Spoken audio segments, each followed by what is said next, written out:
সুপ্রিয় দর্শক আসসালামু আলাইকুম, ওয়েলকাম মাই চ্যানেল। কেমন আছেন সবাই? আশা করি সবাই ভালো আছেন। যে যেখানে আছেন সুস্থ আছেন, নিরাপদে আছেন।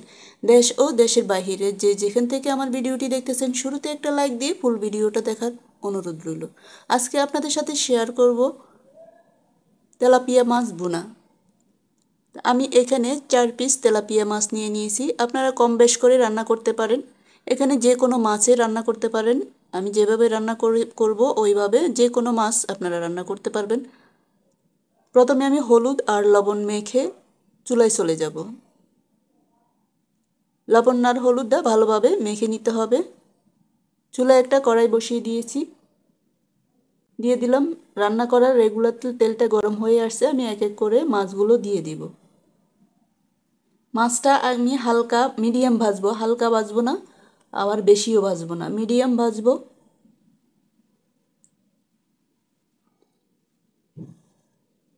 মাছটা এক সাইড হয়ে গেলে আমি আবার উল্টিয়ে পাল্টিয়ে ভেজে নিব।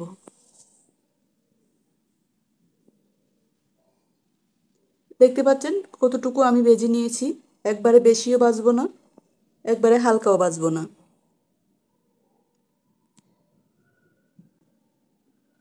মাছটা আমি নামিয়ে নিব। ওই তেলে আমি দিয়ে দিলাম পেঁয়াজ কুচি। এখানে আমি পেঁয়াজ কুচি দিয়ে দিলাম হাফ কাপের মতো। পেঁয়াজটা একটু ভালোভাবে নেড়ে চেড়ে নিব। সেই সাথে দিয়ে দিব আমি পেঁয়াজ বাটা।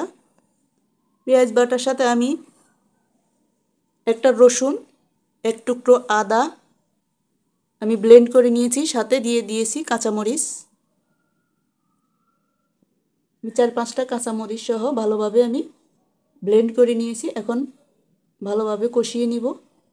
দিয়ে দিলাম স্বাদ মতো লবণ।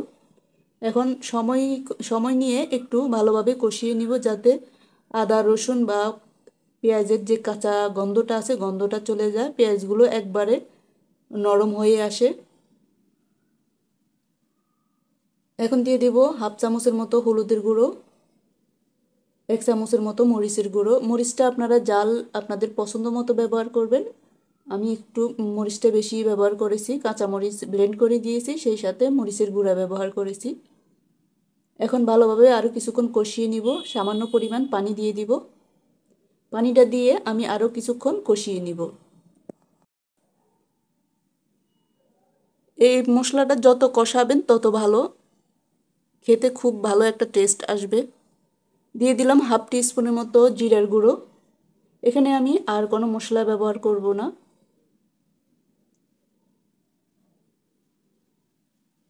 এখন একটু কষিয়ে নিব সময় নিয়ে।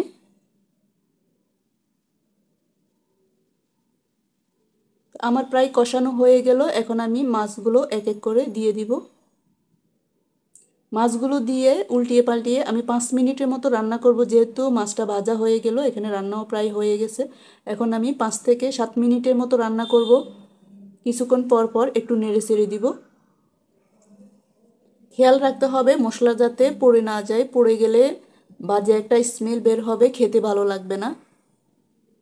আর এখানে বাটা পেঁয়াজটা ব্যবহার করার কারণে খুবই ঘন হয়ে আসছে, আর খেতেও কিন্তু খুবই ভালো লাগবে। গরম গরম ভাতের সাথে খেতে খুবই ভালো লাগে। আর এখানে যে কোনো মাছ এইভাবে রান্না করলে ভালো লাগবে। দিয়ে দিলাম কয়েকটা কাঁচামরিচ। আমার বাসায় ধনিয়া পাতা ছিল না, তাই ধনিয়া পাতাটা দিতে পারি নাই। ধনিয়া পাতাটা দিলে আরও সুন্দর একটা স্মেল বের হবে, খেতে ভালো লাগবে। তো এইভাবে রান্না করে গরম গরম ভাতের সাথে অথবা খিচুড়ির সাথে খেতে কিন্তু অসাধারণ। আমি মাঝে মধ্যে এইভাবেই রান্না করি। তো আমার হয়ে গেল মজাদার মাছ ভুনা। আমার এই রেসিপিটি আপনাদের কেমন লাগলো? যদি ভালো লেগে থাকে লাইক কমেন্ট শেয়ার করবেন। সবাই সুস্থ থাকবেন, ভালো থাকবেন। আর রেসিপিটি কেমন হয়েছে কমেন্টে জানাবেন। সবাই ভালো থাকবেন। আল্লাহ হাফেজ, আসসালামু আলাইকুম। আবার দেখা হবে পরবর্তী ভিডিওতে।